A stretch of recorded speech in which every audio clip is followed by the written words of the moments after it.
कहलखिन तब केना तरबै तो कहलखिन जे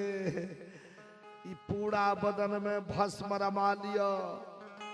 तब तरबै। कबीर बाबा कहे छथि भस्म रमाए जौनर तरबा त कुतबो न तरे जिनका छौरे ढेरी घर है। कहलखिन भस्म रमैला से जो तू मनुष्य तर जेती हो तो कुत्ता छौरे के ढेरी पर बैठे छे वह तर जेती नहीं तर। कहलखिन तरबा थोड़ा सा अब कोना तरबा हो भाई आ कोना तर में गदाय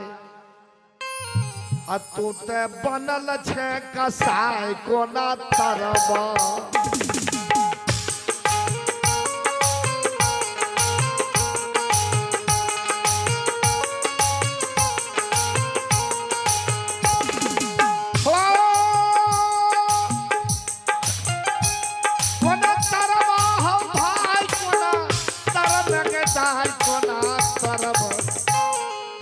बनल छे कसाई कोना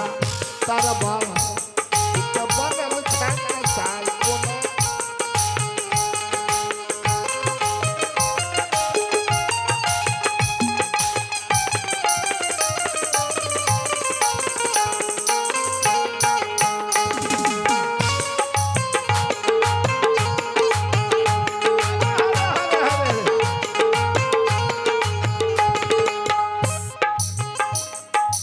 काम छो कसाई के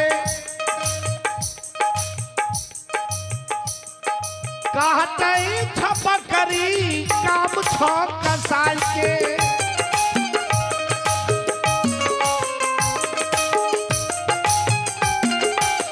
काम छो कसाई के कहते छपकरी सुंदर भोजन छोड़ी के खो गई मछली।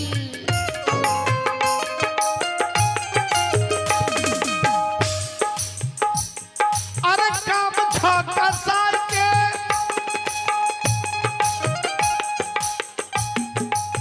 काटे छपकरी सुंदर भोजन छोड़ी खो गई मछली।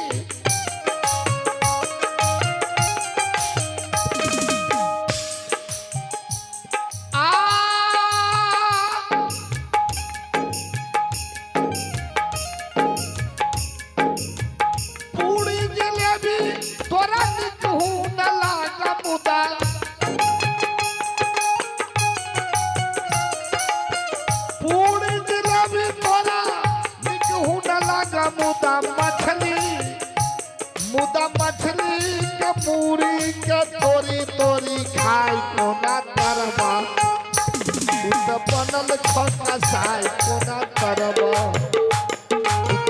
बनल छो कसाई कोना तरबा।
तरबा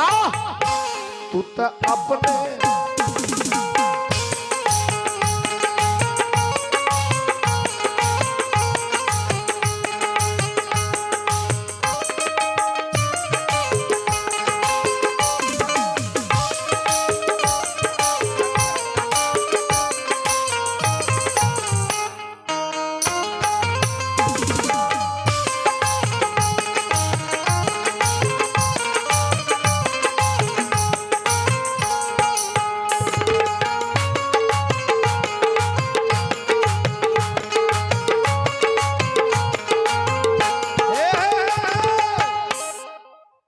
कोना तरब हो भाई आ तू तब बनल छ कसाई कोना तरब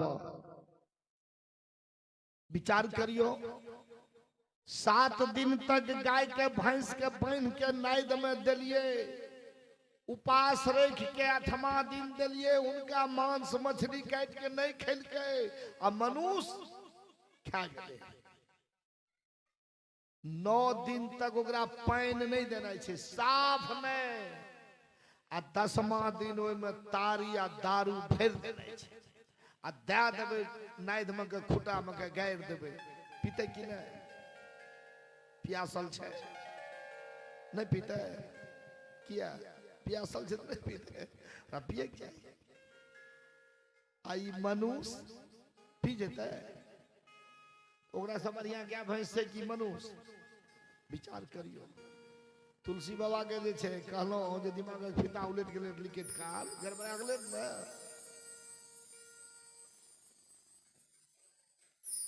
कर्म कृति के चर्चा होय छे एमहर कहे छे तुलसीदास जी बड़ी सुंदर बात कहला है जे जहां सुमति तहां संपत्ति नाना और जहां कुमति तहां विपत्ति निधाना कबीर साहब की कहलखिन हो सुनो तुलसीदास बड़ सुंदर बात कहल